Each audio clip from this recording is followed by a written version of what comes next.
చుట్టాలను కూడా అనుమతించడం లేదు. మా చుట్టాలను అనుమతించాలని మరీ కూడా ఎస్పీ గారికి కాళ్ళు మొక్కుకొని కూడా కోరుతా ఉన్నాను. మీరు జాలి పడితే వదలండి, జాలి పడకపోతే గోడకి కొట్టిన బంతిలాగా తయారవుతాం తప్పితే వెనక్కి పోము అని చెప్పని ఈ రకంగా ఉన్నాం.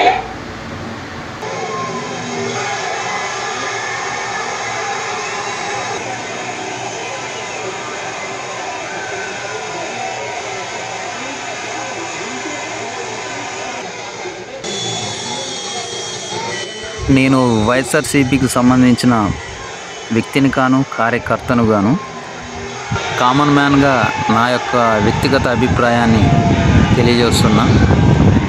ఇంతకుముందు పొదిలి పర్యటన దాదాపుగా 40,000 మంది రావడం జరిగింది. అలానే ఇప్పుడు ప్రస్తుతం రెంటపల్ల గ్రామానికి వెళ్తున్న క్రమంలో ఈ ప్రజల అభిమానం చూస్తే ఆశ్చర్యం వేస్తుంది. ఎందుకంటే అప్పుడే ఈ కూటమి ప్రభుత్వం మీద వ్యతిరేక భావం ప్రజలలో కలిగిందా అన్నట్టు మనకు కనిపిస్తుంది.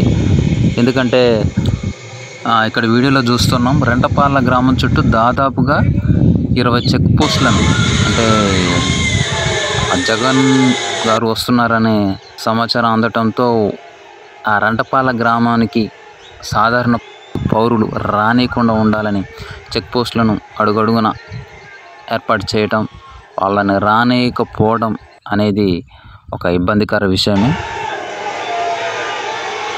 కూటమి ప్రభుత్వానికే తలనొప్పిగా మారే అవకాశం ఉంది.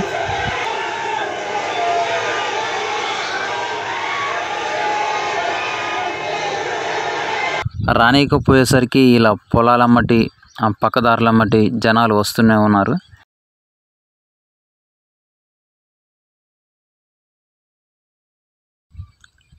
చాలామంది పేద మధ్యతరగతి కుటుంబాలు జగన్ గారి హయాంలో చాలా లబ్ధి పొందాయన్న విషయం అందరికీ తెలుసు.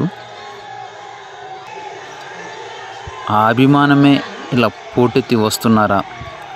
అప్పుడే ఈ కూటమి ప్రభుత్వం మీద వ్యతిరేకత కలిగి ఇలా వస్తున్నారా?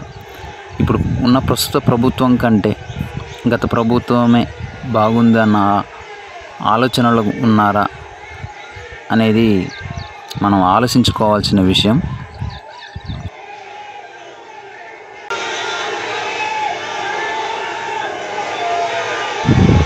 గత సంవత్సరం జూన్లో కూటమి ప్రభుత్వం రాగానే నాగమల్లేశ్వరరావు ఆయన మీద కక్షపూరితంగా ఈ కూటమి ప్రభుత్వం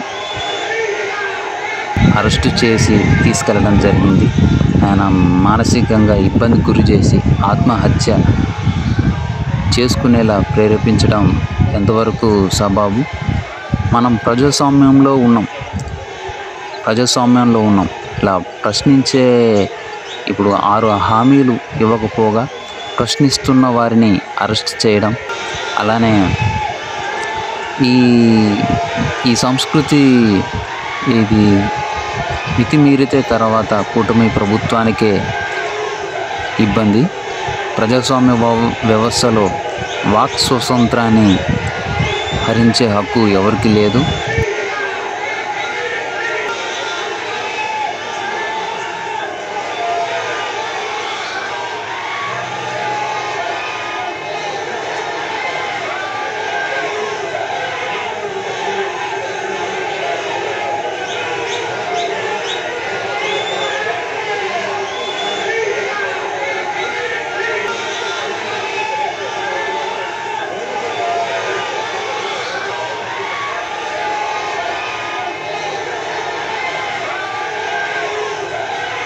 జెండాలు కడితే బట్టి బండే రాని ఇట్లా ఎన్ని కష్టాలు పడి వచ్చానంటే అన్ని పడి వచ్చా ఏమన్నారు ఆపుతున్నారు, ఆపేసి ఆడికినా జెండాలు కట్టిపోయేది. పాపం అంటారు, పాప అన్నారు. నేను వచ్చిన చాట కేసుపాడు అడ్డ రోడ్లో ఉంది.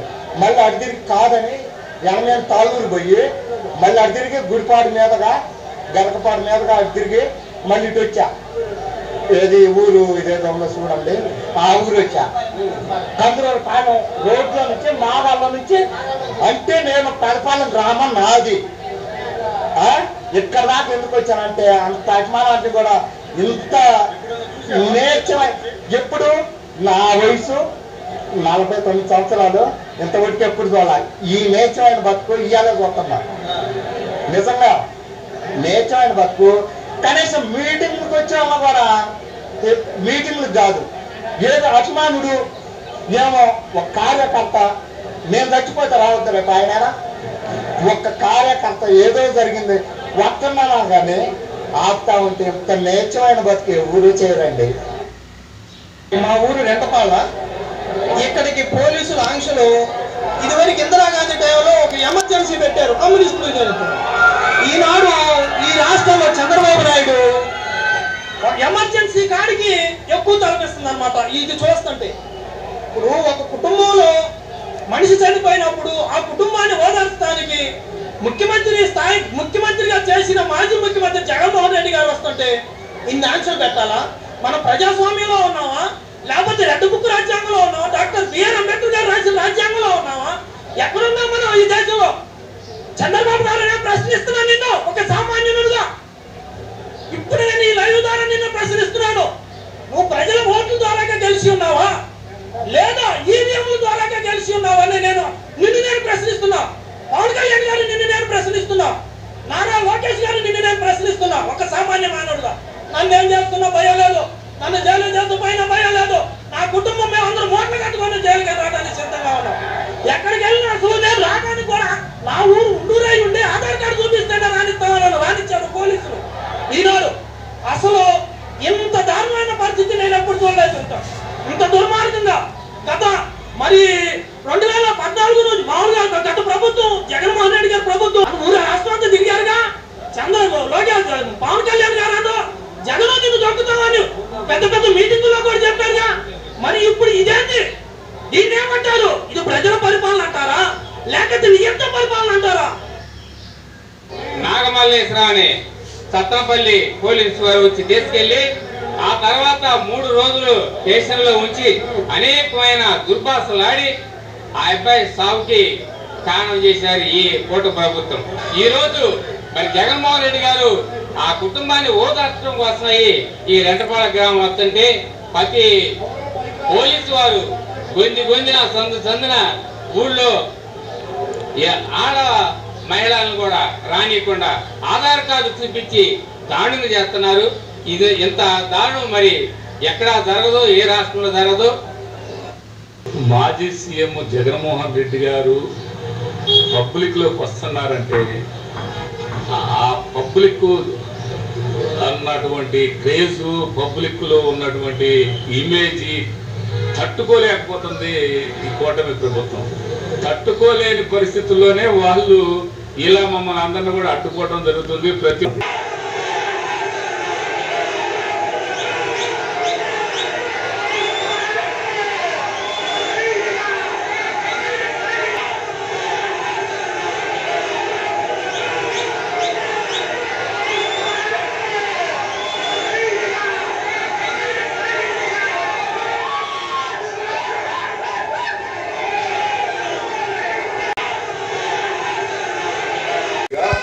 ప్రతిపక్ష నాయకుడిగా ఇంతమంది ప్రజల యొక్క మద్దతుతో జననేతగా ఉన్న జగన్మోహన్ రెడ్డి గారిని రోడ్డు మీదకి వెళ్ళలేరా? రోడ్డు మీదకి రాకూడదా? ఎక్కడికెక్కడ పోలీస్ పికెటింగ్ పెడతారా? చరాల రోడ్ల నుంచి వచ్చే వాళ్ళకి పోలీసులు ఆపటం, చెర్లూరుపేట నుంచి వచ్చే వాళ్ళకి పోలీసులు.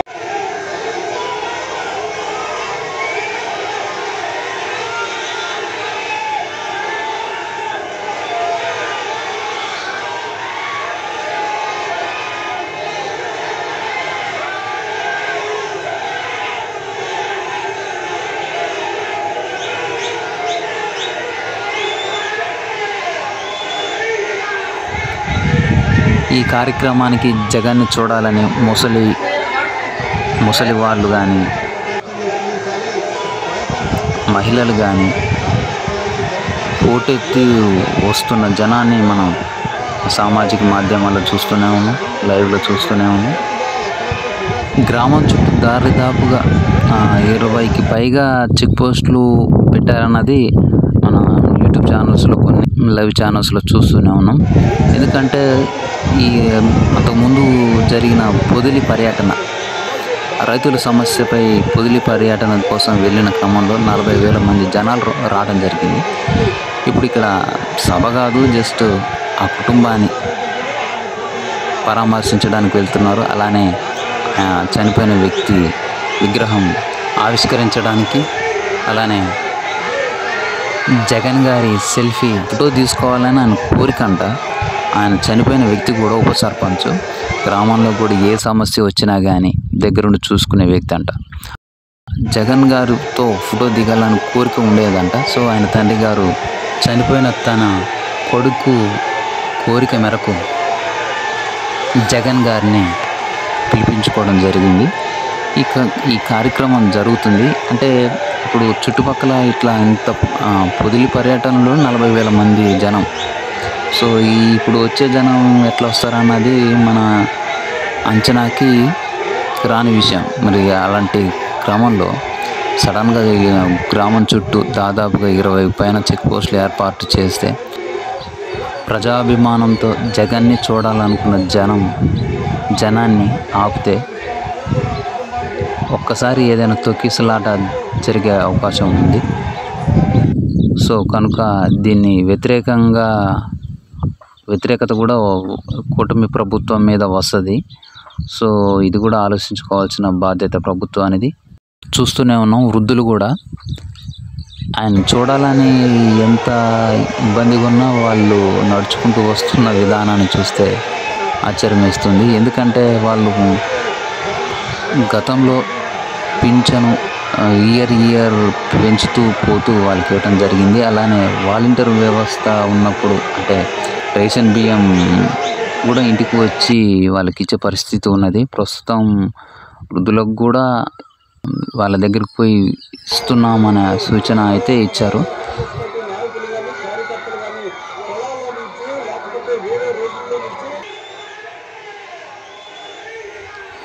ఏది ఏమైనా కానీ 6 హామీలు నిలబెట్టుకోవాల్సిన బాధ్యత వాళ్ళది. ఇలా ప్రశ్నించిన వారిని సోషల్ మీడియా యాక్టివిస్ట్ని అరెస్ట్ చేయడం, చిత్రహింసలకు గురి చేయటం ఎందుకంటే మనం సామాజిక మాధ్యమాలలో చూస్తూనే ఉన్నాం. ఇది తర్వాత ఎలా రూపు దాలుస్తుందన్నది మన అంచనాకు మించిన విషయం. సో దీన్ని కొంచెం బాధ్యతగా వహించాల్సింది ప్రభుత్వానిదే.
వచ్చి లిక్కర్ సెటిల్మెంట్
ఈరోజు ఆంధ్ర రాష్ట్రంలో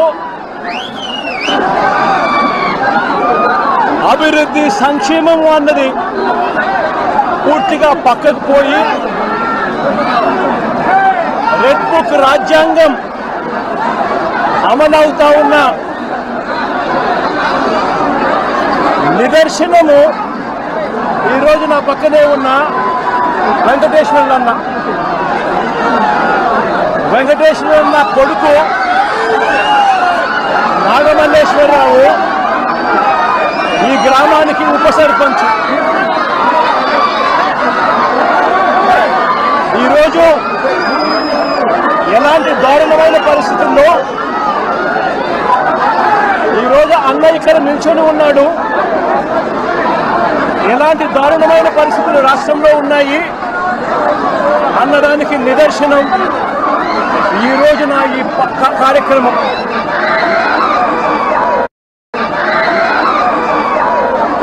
సత్తెనపల్లి మండలం రెంటపాళ్ళు అనే గ్రామం. కోర్లకుంట వెంకటేశ్వర్లు అన్న నా పక్కనే ఉన్న అన్న ఈ గ్రామంలో ఆ పార్టీకి సంబంధించిన నాయకుడు. తన కొడుకు నాగమల్లేశ్వరరావు ఈ గ్రామానికి ఉప సర్పంచ్.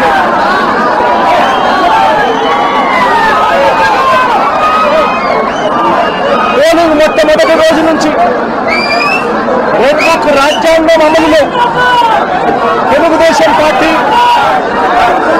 ఏ రకంగా ప్రవర్తించింది అనే దానికి నిదర్శనం ఈరోజు ఈ గ్రామంలో కనిపిస్తుంది. ఈరోజు ఇదే గ్రామంలో పోలింగ్ సమయంలో పోలింగ్కు ముందు వారికి అనుకూలమైన అధికారులందరినీ కూడా పోస్టింగ్లు ఇస్తున్నారు. ఇక్కడున్న పోలింగ్ సమయంలో ఇక్కడ ఉన్న ఐజీ, ఎస్పీలు, సిఐలు అందరూ కూడా తెలుగుదేశం పార్టీని, కూటమిని గెలిపించడం కోసం ఎలాంటి అన్యాయాలు చేస్తున్నారు అన్న సంగతి ఈ ప్రాంతంలో ఉన్న ప్రతి ఒక్కరికి కూడా తెలుసు.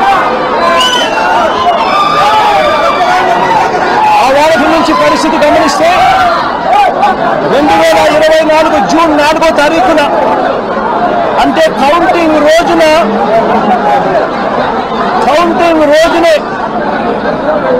అల్లర్లు చేస్తాడు అని చెప్పి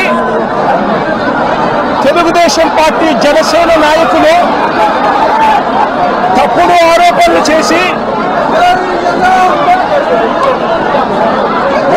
వాళ్ళ తప్పుడు ఆరోపణల నేపథ్యంలో పోలీసులు నాగమల్లేశ్వరరావును స్టేషన్కి తీసుకొని పోయారు. కౌంటింగ్ రోజునే నాగమల్లేశ్వరరావును స్టేషన్లో ఉంచారు. ఫలితాలు టీడీపీకి అనుకూలంగా వచ్చిన మరుక్షణమే నాగమల్లేశ్వరరావు సెల్లో వేశారు. టీడీపీకి అనుకూలంగా ఫలితాలు రావడం మొదలెట్టాక ఈ గ్రామంలో నాగమల్లేశ్వరరావు ఇంటిపై